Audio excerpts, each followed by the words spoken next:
Hello and welcome to this next episode of Shift Podcast. I'm your host, Elena Agar-Gemova. These conversations are really about helping people overcome their own BS, to get them out of their own comfort zones and to remove any obstacles to get to where you really aspire to go and reach your potential. I'm really excited to have Ivan Palomino with me here today. So Ivan is so many things to me. He is, of course, the founder of Bessern. He is my partner in crime. He is a friend, a mentor, and many other things to me personally and to many other people as well. So Ivan, thanks so much for taking the time to chat with me today. Thank you, Elena. I would have said exactly the same sentence about you if I was introducing you. So Ivan, I think we're gonna just go with the flow on this one. We've known each other for years. I think together we've gotten out of some comfort zones. But let me talk a little bit about, I'm curious to know about you and what it was the last time you experienced change, like a big change in your life. Let's just pick any of them. I know there's been many, but what is that biggest change you've experienced? Talk to me about that. In fact, I had it already prepared because I was hesitating that there was different parts of my life where there was big changes. But this in particular took a little bit more of thinking, a little bit more of depth in order to happen. And it was a little bit outside of my control. So it's the story of change that I wanted badly. And I was always justifying with 1,000 reasons that I had created in my head not to do it. And it didn't happen in the right time. Like many, I had a job that it is a job in a very recognized organization. I really liked the job itself. In fact, it was well paid. I had a good career progression. It allowed me to travel in several countries. But in September 2018. The inevitable happened, which is I had a burnout. It was something that was unexpected, Elena. And in fact, part of the story, because part of the story you were besides me when it happened. It was unexpected. So I remember clearly having a discussion with my boss back then. It was during the weekend. It was in September. Where I took the phone, I took my courage on, and I communicated to him that I wasn't willing to continue working, that this wasn't fitting anymore for me.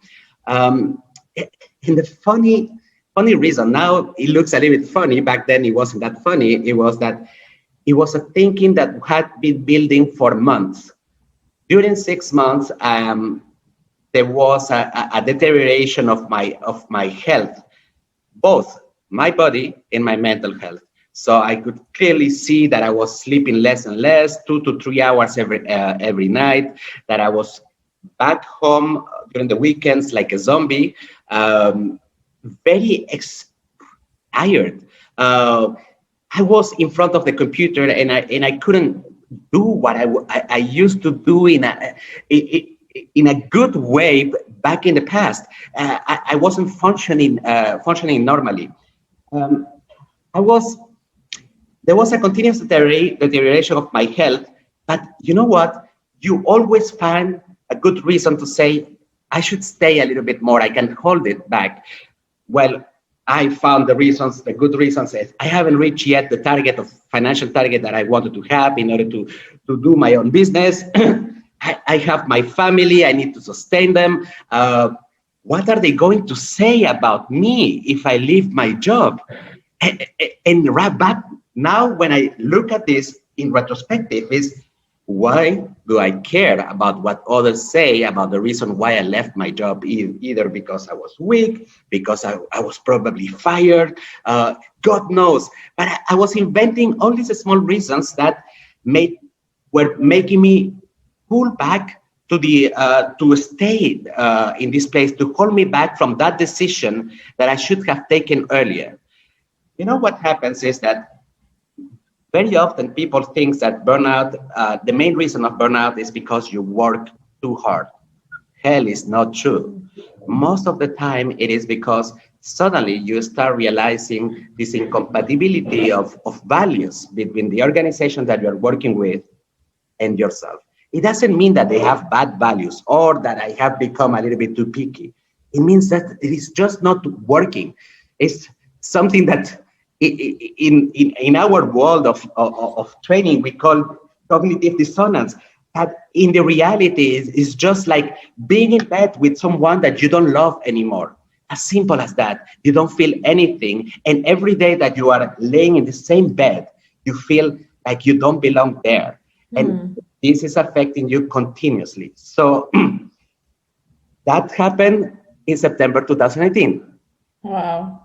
No, that's super interesting. And I think it's so valuable because many people, like you said, they just kind of keep going because they're like, no, this is normal. And, we're not supposed to enjoy our jobs, and a job is there to make money, and that they almost put their values aside in many cases, so I think what I'm hearing from you is that you've had that strong awareness. I mean, part of it is because you're almost forced to be aware because of the physical and mental kind of breakdown of what was happening with you, right? So you were kind of forced to say, okay, something is not right. But I'm just curious, like, once you've made that decision, was it like you made that decision and everything, and all of a sudden you felt like better and you were sleeping better, or did it take time to come out of that state? Elena, when you have taken the decision, then there is a moment of release. It doesn't mean that you feel better. It just means that you need to recover because you have mentally used all the energy possible that there is in your brain, on your mind. So, and here is the moment to be a little bit more open about the consequences, is that when you have a burnout, then you have medicine. When you have medicine, you are not totally you. So it happens that during 3 to 4 months, I was taking medicine in order to control my level of anxiety. And I don't remember a single thing that happened during these 3 to 4 months. Unfortunately, I thought I had so many plans. Yeah, that this is the moment where I'm going to start already thinking about myself, about taking the decision about what do I want in life? What do I want to do if I don't have that?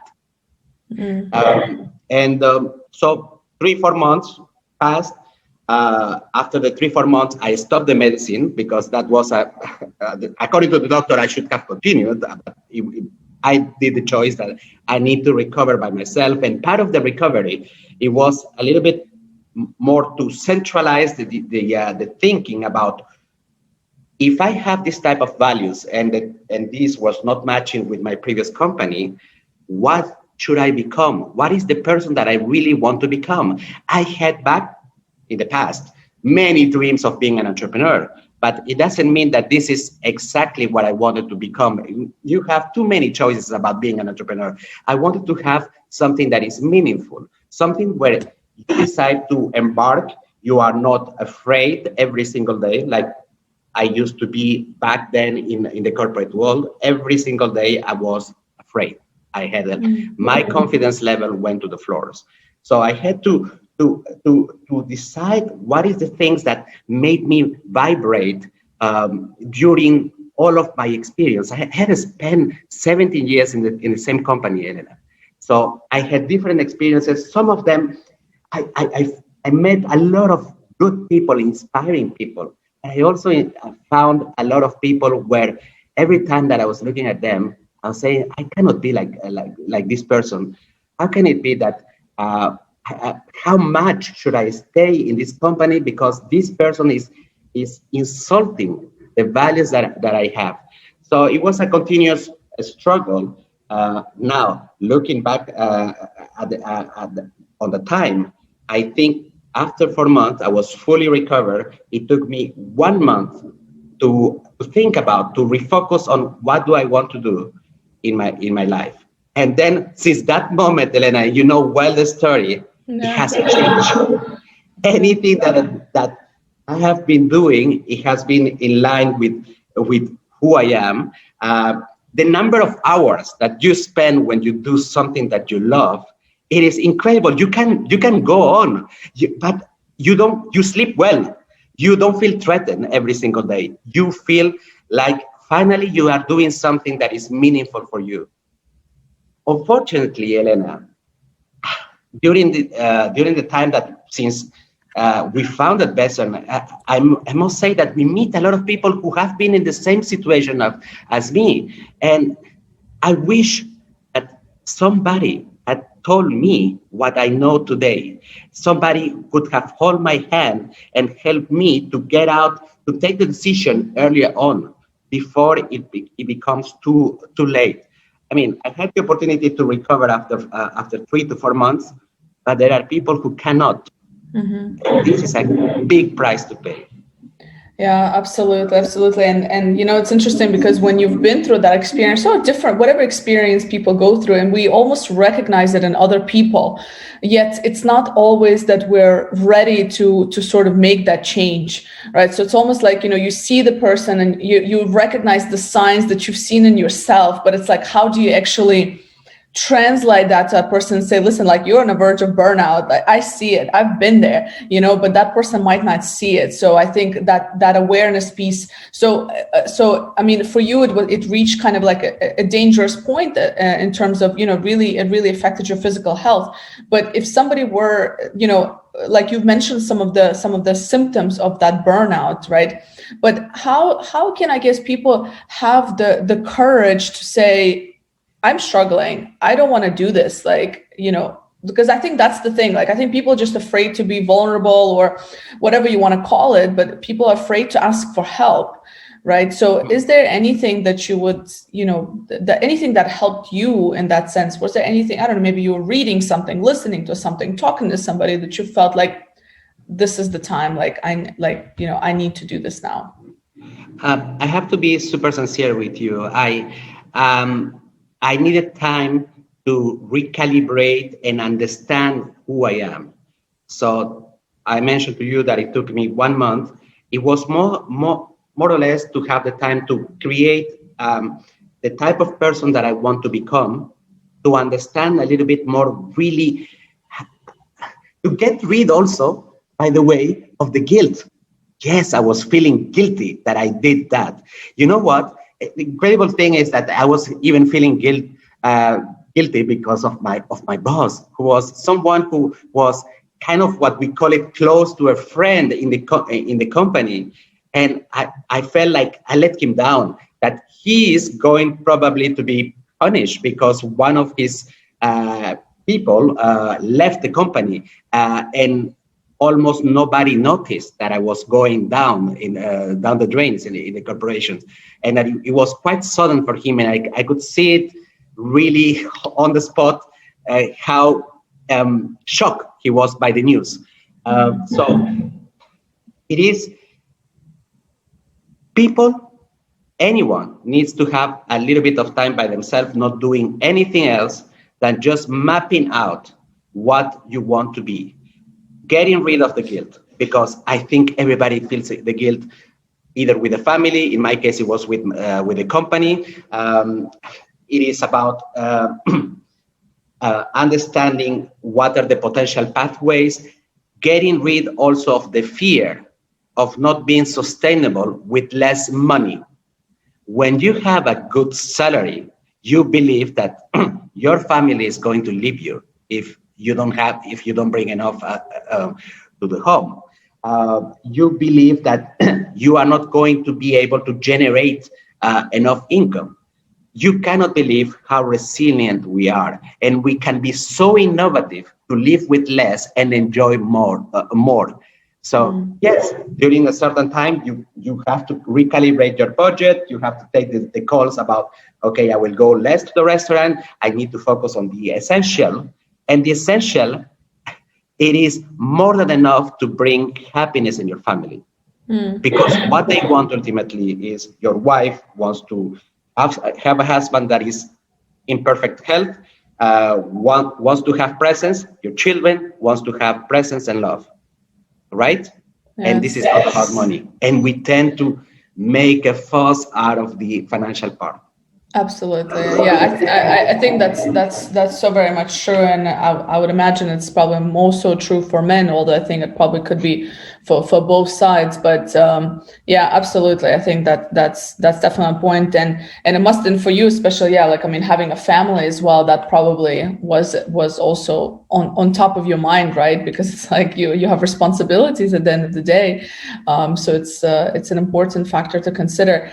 And is there anyone that has helped you through this, like anybody in particular that, or again, what sort of support did you get at that time? Like if somebody's going through this, where should they seek that support if there's a place? Everybody has different ways of interacting, engaging in terms of their personal stories.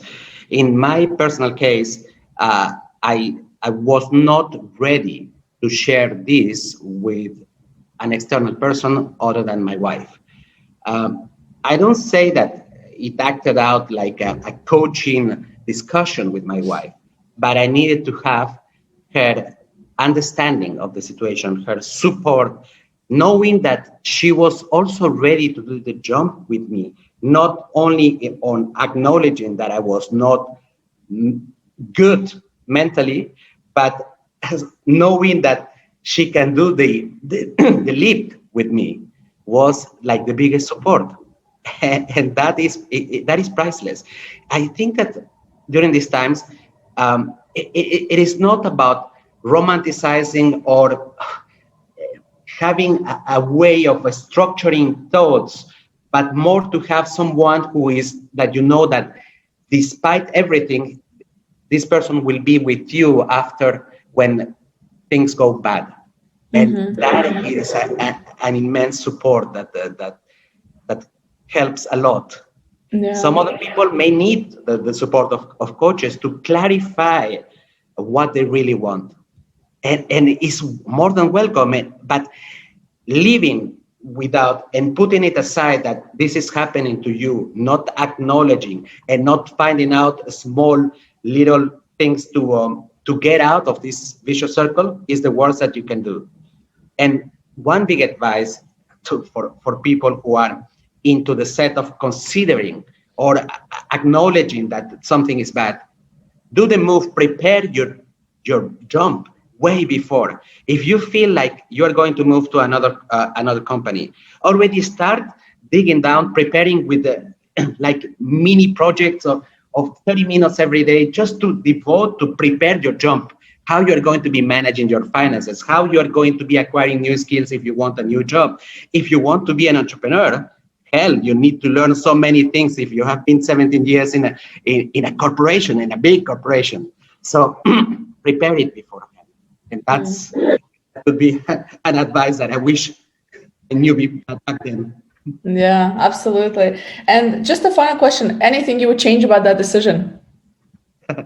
No, there is no way that I could get back to the decision. There is nothing. I think that the only regret that I have is that I haven't done it earlier.